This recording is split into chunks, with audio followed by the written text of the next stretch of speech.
as we draw so near to you. Would you draw so near to us as we draw so near to you?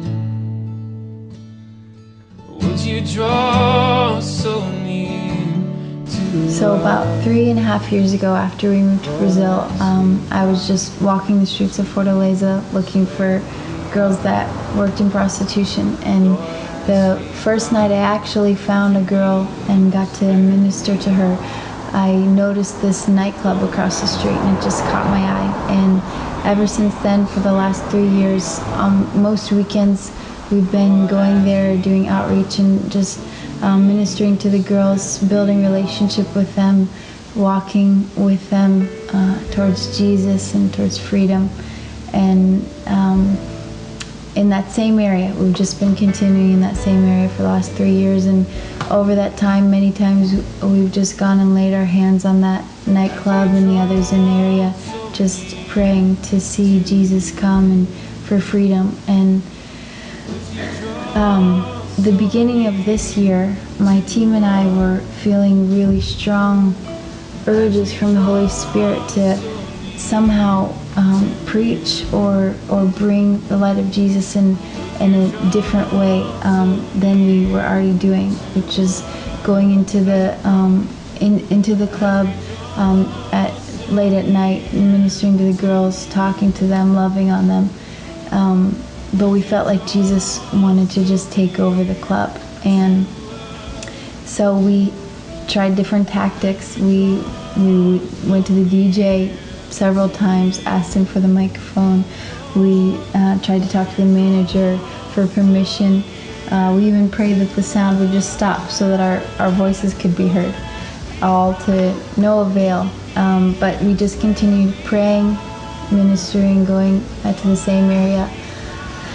About 3 weeks ago, the manager just totally opened up to some of the guys on our team and some words of knowledge that they had for his life, and to the love of Jesus really just touching his heart. And he heard our dream, our hope to worship inside that place, and he invited us to come spend the whole night doing a worship service in his club.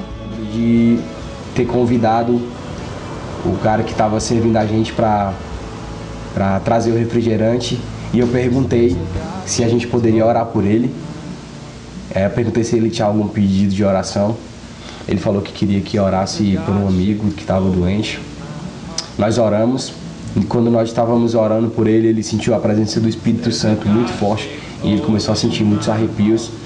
A gente saiu do balcão, ele chamou a gente e voltou, e ele falou que sempre que nós quiséssemos voltar lá, nós tínhamos livre acesso. Nós saímos de lá realmente muito empolgados. Foi algo mesmo sobrenatural. E ele compartilhou, eu peguei o contato dele, o contato de telefone, e ele compartilhou com a gente que ele era o gerente lá do local.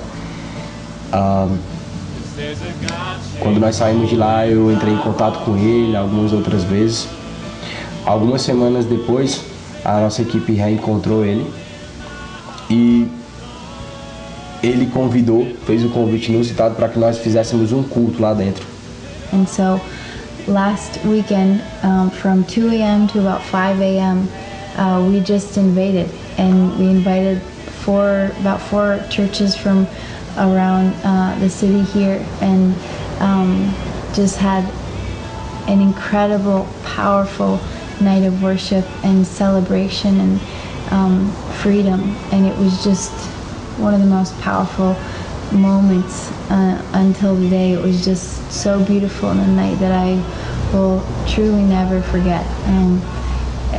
One of the beautiful moments was one girl that I ended up inviting, that was working on the streets that night, came, and she just stood in the very front for the whole 3 hours, just with her eyes closed, just lost in the presence of God, worshiping.